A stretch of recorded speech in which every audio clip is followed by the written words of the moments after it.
Şəhərdəki ən çiraylıq giganit adam. George bu şəhərdəki ən meynət, rədsiz bir giganit adam ikən. O həmişə bir konu qoңur rənglik səndəl ayaq və uçsuğa min bir yamaq düşkən uzun konu nimçi kiyib жүрді ekan. Mən bu şəhərdəki ən meynət, avarı bir adam bulmasam-ki, deb bəkmi tiləymə, deydi ki, o azaplanğan halda.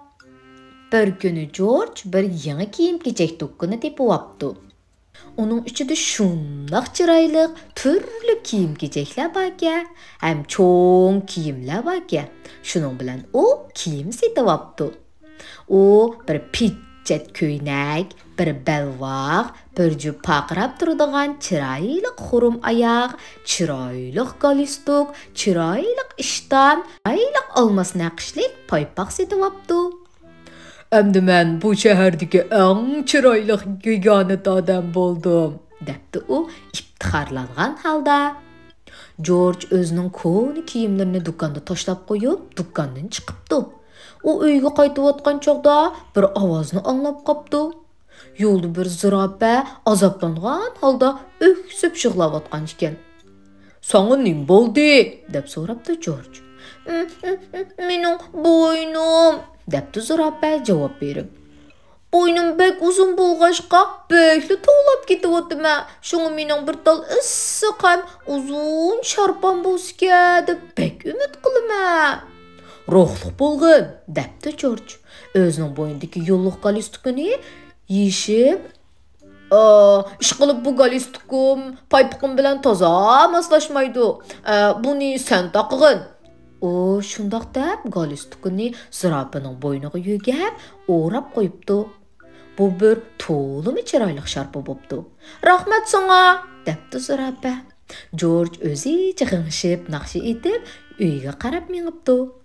"Mening galstukum sharpa bo'ldi zirapaga. Biroq menga qaranglar, hey qaranglar. Men eng chiroyli bir giganitman bu shaharda yanila." George meni bir daryo bo'yiga kepti. Bir o'shki qo'l vaqti o'ltirib, deb varqirayotgan ekan. "Sana nim bo'ldi?" debdi George o'chkidan. "Mening yelkinim", debdi o'shga. "Kuchlik bo'ron chopgan yelkinimni uchirib ketdi. Men kiymam uchun bir yaxshiroq yelkinim bo'lishini umid qilaman." "Ruhliq bo'l", debdi George va u o'zining yangi oq ko'ylagini sapdi. "Bu endi yechilib ketmaydi." U bir tarafdan so'zlagach, bir tarafdan ko'ylakni o'shkining kiyimisiga yelkan qilib bog'labdi. Ko'ylak kiyimiga shundoq yaxshi yelkan bo'pti. "Rahmat sana", debdi o'shga. George o'zicha g'ingshib, naqshi itqash uyga qarab minibdi. "Mening galstukum sharpa bo'ldi zirapaga.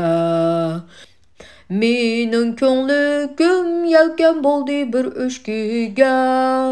Biroq menga qaranglar, hey qaranglar. Men eng chiroyli bir giganitman bu shaharda yanila." George bir kichikkina vayrona uyning yeniga kepti. Uyning qishida bir oq chashqon va yenida uning jiq chashqonchoq bolalar turgan ekan. Ular hammasi chirildishib turibdi. "Sizlarga nima bo'ldi?" debdi George. "Bu bizning uyimizdi", debdi chashqon ona chirqirab turib. "Biroq uyimiz kuyib ketdi. Endi biz nega berib turishni bilmaymiz. Bir yangi uyimiz bo'lishini bekli umid qilamiz." "Ruhliq bo'l", debdi George va bir poy yangi oyog'ini so'lib beribdi. "Bu oyoq putimni g'ajab qopartibatdi", debdi u. Bu ona chashqon va bolalari chirildishib oyoqning ichiga yomishib chiqibdi. Bu oyoq ular to'li va qaltis bir uy bo'pti. "Rahmat sana", deb to'lishibdi chashqonlar. George bir puti bilan sakrab, to'xlab uyga qaytibdi. Biroq u yana shunday xo'shalishgan. U o'zicha naqshi itqash minibdi. "Mening galstukum sharpa bo'ldi zirapaga. Mening ko'nglim yelken bo'ldi bir o'shkiga. Mening oyiqim uy bo'ldi bir choshqonga. Biroq menga qaranglar, hey qaranglar. Men eng chiroyliq bir gigantman bu shaharda yanula. George bir lagerga kelib qopdi. Bir chidirning kaynida bir tulki yig'lab turgan ekan. "Nima bo'lding?" deb so'rabdi George. "Bu mening uxlash xaltam edi", debdi tulki javob berib. "Men uni bir pozgina so'kilchiga tushirib qo'ydim. Men rostdan bir illiq uxlash xaltamning bo'lishini umid qilaman." "Ruhliroq bo'l", debdi George tulkiga. Va u o'zining olmos naqshlik paypoqini sapdi. "Bu paypoq putimni bek beorom qilyapti", debdi u. Tulki shu hamon paypoqning ichiga sho'ng'ib kiribdi va bu uningga intoyin yaxshi bir uxlash xaltasi bo'pti. "Rahmat sana", debdi tulki George'ga tashakkur bildirib. George naqshi itqa sakrab taxlab yo'liga minibdi. Mening galstukum sharpa bo'ldi zirabiga. Mening ko'nglim yelkan bo'ldi bir o'shkiga. Mening bir paypoqim uxlash xaltasi bir tulkiga. Biroq menga qaranglar, hey qaranglar. Men eng chiroyliq bir gigantman bu shaharda yanula. George michillab turgan loypatqoqlikqa kelib qopdi. Uning yonida bir ish hovushib turgan ekan. "Nim bo'lding?" deb so'rabdi George. "Mushu patqoqlik bo'lmamdi", debdi ish. "Men uningdan o'tmaychidim, biroq men patqoqqa pitib qilib faqat o'tolmayapman. Men bir quruq, bexatar yo'l bo'lishini bek umid qilaman." "Ruhliq bo'l", debdi George va o'zining yangi tasmasini chiqaribdi.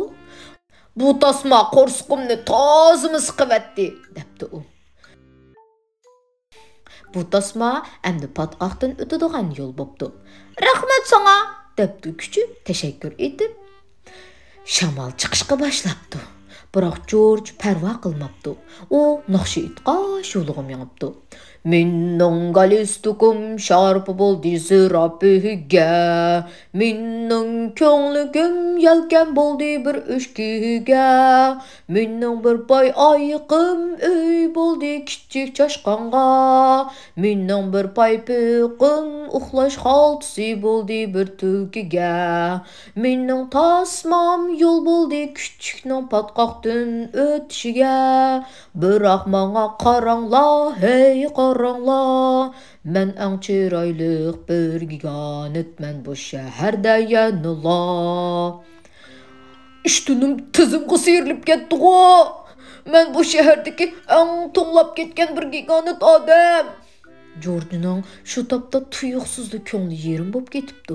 Ham g'o'ldab titrab ketibdi. Uning ustiga u ozroqmi chiroyli ko'rinmaydi ekan. U bir putlab dastlab turib, xiyolga ketibdi. "Men magazonga qaytib berib, yana kiyim-kechak setib olay", deganlarni qaror qilibdi. U keyniga burilib, do'konga boradigan yo'lga minibdi. Biroq u do'konga qaytib borganda, do'kon taqalgan ekan. "O, yo'q", deb George yig'lab ketibdi. U bo'sog'ida o'ltiribdi va yig'lab ko'z yoshlari burnining ustiga oqqani turibdi. U shu paytda o'zi uchratgan yirik hayvonotlardek azoblanayotganligini his qilibdi. Ondan u tuyuqsiz bir bulungda turgan bir xaltani ko'rib qopdi. Ichidan uning tonish bo'lgan narsalar chiqibdi. George ularga qarg'ili turibdi. "Mening nimcham", deb vaqirib etibdi u. "Mening suyimlik nimcham va batingam." George ularni chiqarib kiyibdi. "Nima degan rohat? Men bu shahardagi eng rohatlanayotgan gigant odam." U xushalligidan yig'lab etibdi va ondan yo'l bo'yi usul o'ynagunicha uyga qaytibdi. Uning shik oldida uning yordamiga erishgan hamma hayvonlar turgan ekan. Ular bir katta sovg'at elib kelgan ekan. "Kela George", debdi ular. "Uni ashqin." George lentini yishibdi. Ichida bir oltin rangli qog'ozdan yasalgan toj va bir tal bog'oqchi bor ekan. "Qarab baqa, bog'oqchida nimalar yozilibdi?" deyishibdi hayvonlar. George tajni beshig'i kiyib, bag'aqchini echibdi. Onunğa munolar yazılgan ekan. Senin galstukun zirapiga sharpi bo'ldi. Senin ko'ngling bir o'shkining kiymisiga yelkan bo'ldi. Sening oyiqing bir oqchishqan oilasiga uy bo'ldi. Sening bir paypiqing bir tulkiga karvat bo'ldi. Sening tasmang bir ishning patqoqdan o'tishiga yo'l bo'ldi. Shunlashqa biz sana bu tajni sovg'a qildik. Sen bu shahardagi eng aq ko'ngil giganit odam.